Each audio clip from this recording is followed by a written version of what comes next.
Bien-aimés de Dieu, bonne fête du Christ roi de l'univers.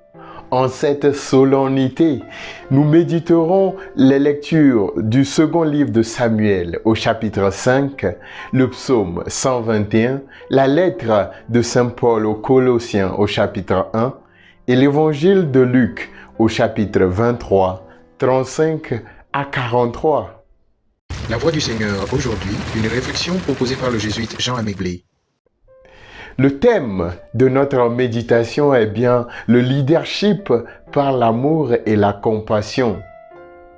En 1980, dans un contexte où le sida était considéré comme une maladie très mortelle et contagieuse seulement par le toucher, une femme de haut rang en Grande-Bretagne, la princesse Diana, surprit le monde en visitant un hôpital des personnes vivant avec le VIH-Sida.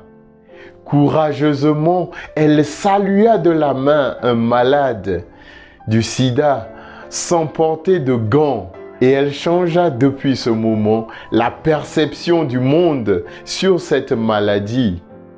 Le geste de compassion et d'amour de cette princesse britannique est un exemple et un modèle de leadership. Elle a su dépasser ses propres peurs pour montrer la valeur à ce malade rejeté, discriminé par la société.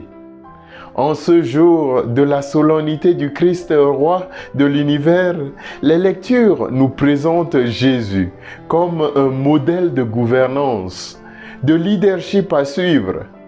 Cependant, ce modèle ne peut nous attirer parce que son trône, c'est la croix et sa couronne est faite d'épines.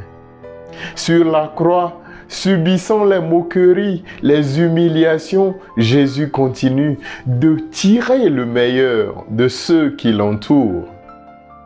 Aux malfaiteurs qui étaient crucifiés avec lui, Jésus donne l'espoir de la résurrection, l'espoir de la vie éternelle. Chers amis dans le Seigneur, nos actes, nos paroles, nos intentions, d'une manière ou d'une autre, influencent d'autres. Un simple sourire ou un simple bonjour influence l'autre à sourire ou à nous saluer en retour. Pour influencer le monde autour de nous, il faudrait alors faire preuve de courage, d'humilité et de clairvoyance, comme le Christ sur la croix. En effet, ceux et celles qui sont autour de nous ont plusieurs talents, des qualités à mettre en valeur. Pour faire éclore et épanouir ces valeurs, il faudrait demander à ces gens comment vous pouvez les aider à faire mieux leur mission, leur travail et surtout les écouter.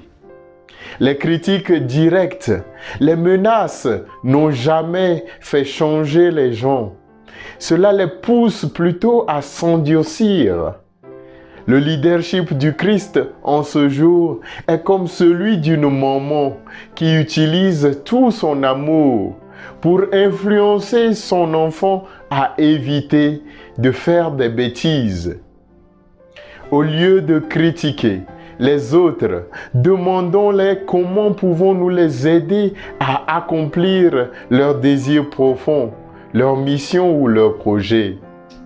Le pouvoir de changer l'autre, c'est dans la confiance qu'il nous accorde. À Maxwell d'affirmer une personne réussie lorsqu'il trouve une bonne place pour elle-même.